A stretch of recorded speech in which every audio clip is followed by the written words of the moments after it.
Senin, tanggal 22 Juli tahun 2024, bab 3198, akan segera dikirimkan.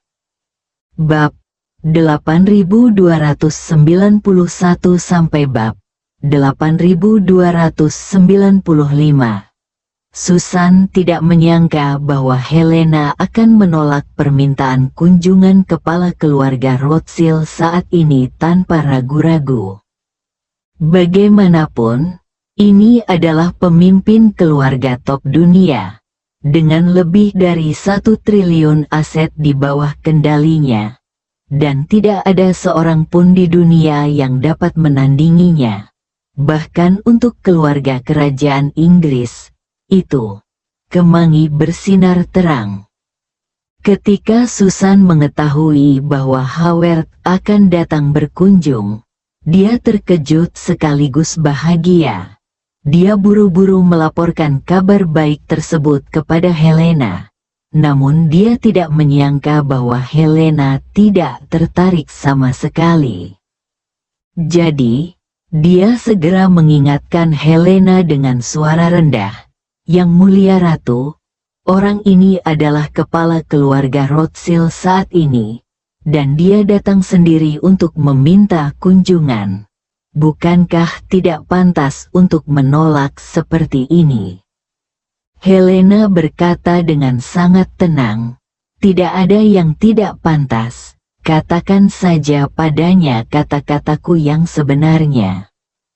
Karena akal sehat dan profesionalisme, Susan merasa bahwa Helena tidak boleh menolak permintaan Howard untuk bertemu. Tetapi sikap Helena sangat tegas. Dia tahu bahwa dia tidak boleh membujuknya sekarang. Jadi dia hanya bisa mencari bantuan dari Ratu Tua, berharap Ratu Tua dapat membujuk Helena. Susan tidak tahu mengapa Helena menolak Howard, tetapi Ratu Tua mengetahuinya dengan baik. Alasan mengapa Howard menurunkan profilnya untuk meminta audiensi dengan Ratu Nordik berusia 20-an bukan karena dia benar-benar menganggap serius Helena di balik ramuan ajaib Helena dan Ye Chen. Oleh karena itu, Helena harusnya sombong terhadap Howard. Lagi pula, ketika kamu menjadi juru bicara yang kuat, kamu harus cukup kuat dalam menghadapi orang lain.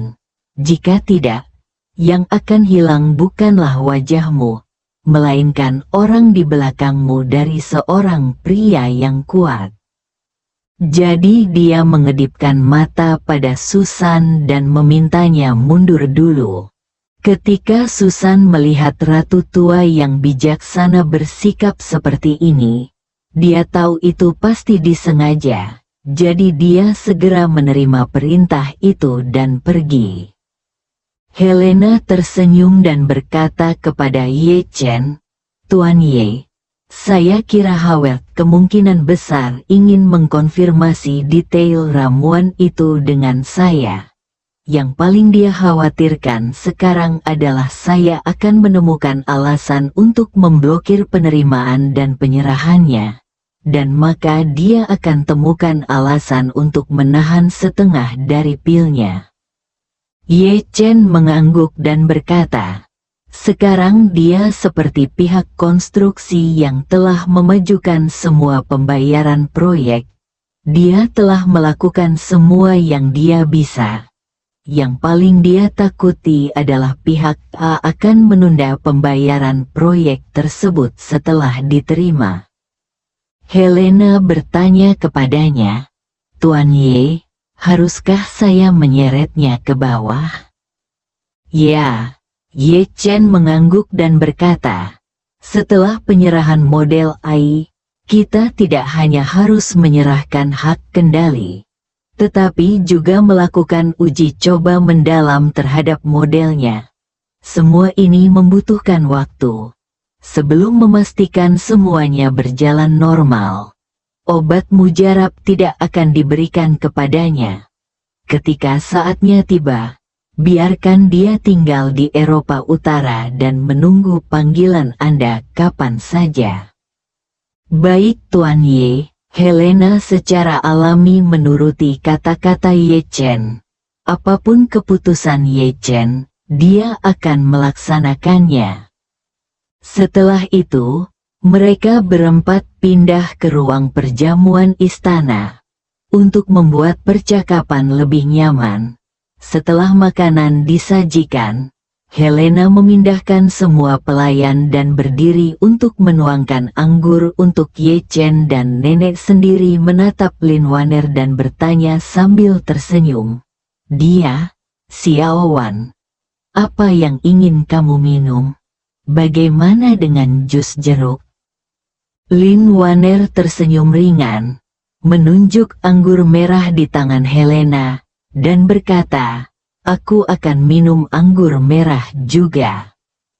Helena buru-buru bertanya, apakah Xiao Wan berusia di atas 18 tahun?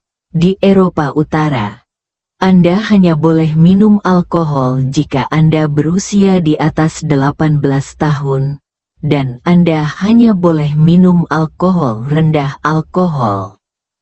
Lin Waner mengangguk, menatap mata besar Helena yang jernih, dan berkata dengan senyuman di matanya, jangan khawatir, saudari, umurku sudah lebih dari 18 tahun.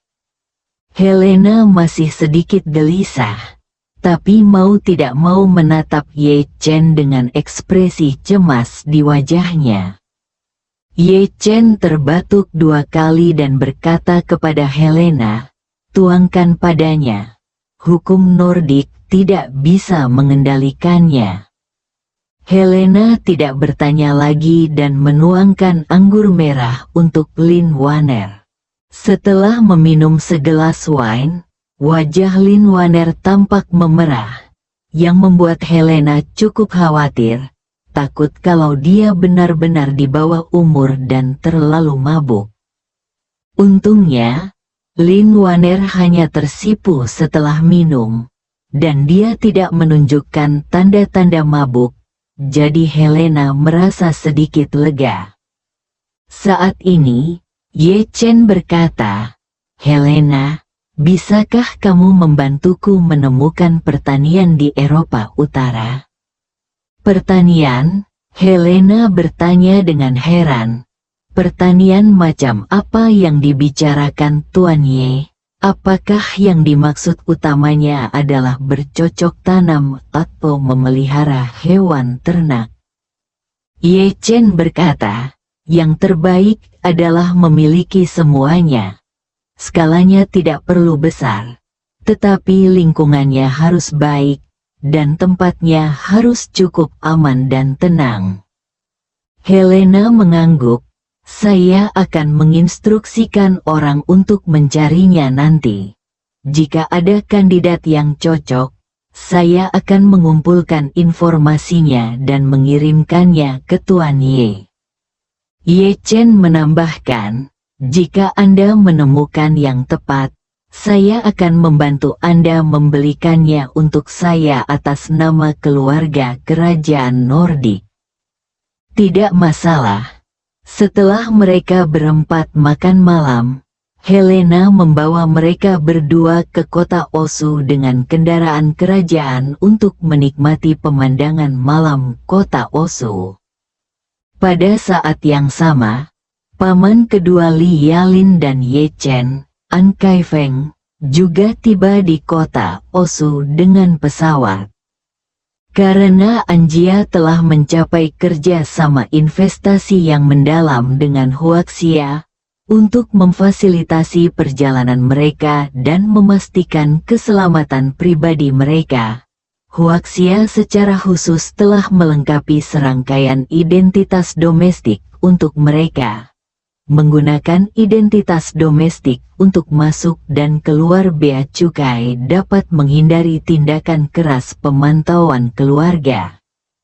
Segera setelah mereka tiba di kota Osu, ada tim teknis yang dipindahkan dari Silicon Valley oleh Anjia, tim teknis ini akan bertanggung jawab atas penerimaan model AI yang dibangun oleh Howard untuk Helena operasi dan pemeliharaan di masa depan. Sekelompok orang ini menginap di Hotel Bintang 5 di kota Osu sesuai rencana. Seorang Kaifeng sudah mulai berencana membeli real estate di kota Osu. Karena setelah model AI diterima, orang-orang ini akan tinggal di Eropa Utara dan bertanggung jawab atas keseluruhan pengoperasian dan pemeliharaan pusat data. Malam itu, Ye Chen dan Lin Wanner tinggal di istana, dan Helena menyiapkan 2 kamar tamu untuk mereka sebelumnya. Keesokan harinya, saat langit semakin cerah di kota Osu, waktu sudah menunjukkan pukul 9.30 waktu setempat. Ye Chen dan Lin Wanner telah mengikuti Helena ke pusat data yang sebelumnya dibangun oleh Microsoft di Eropa Utara. Pusat data ini terletak sekitar 80 km di luar kota Osu. Ini mencakup area yang luas dan memiliki 3 bangunan tunggal berbentuk persegi panjang yang semuanya tampak seperti pabrik manufaktur besar. Di dalam 3 bangunan individu, terdapat peralatan pemrosesan data yang dibuat oleh Howard menggunakan uang asli dan perak. Karena semuanya menggunakan peralatan komputasi tercanggih, kekuatan komputasi di sini sangat luar biasa energi, sehingga dapat menyediakan pasokan listrik yang melonjak ke pusat data ini. Dan iklim di sini sejuk sepanjang tahun, yang juga menghemat banyak daya yang diperlukan pusat data untuk pembuangan panas. Saat ini, Howard dan seluruh tim konstruksi AI sedang melakukan inspeksi akhir di dalam, dan An Kaifeng serta Li Yalin juga tiba di lokasi bersama teknisi.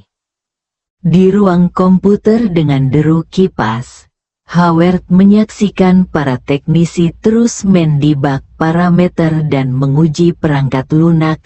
Kegembiraannya sudah keluar dari ruang komputer pil hemat dan menyelamatkan hati. Tanpa membuang waktu, dia sudah meminta seseorang untuk menyiapkan 50 miliar dolar AS yang dibutuhkan untuk membeli obat mujarab. Tepat ketika Howard sedikit terganggu dan linglung, seorang anggota staf berlari masuk dan berkata dengan keras, "Ratu Eropa Utara ada di sini." Bersambung.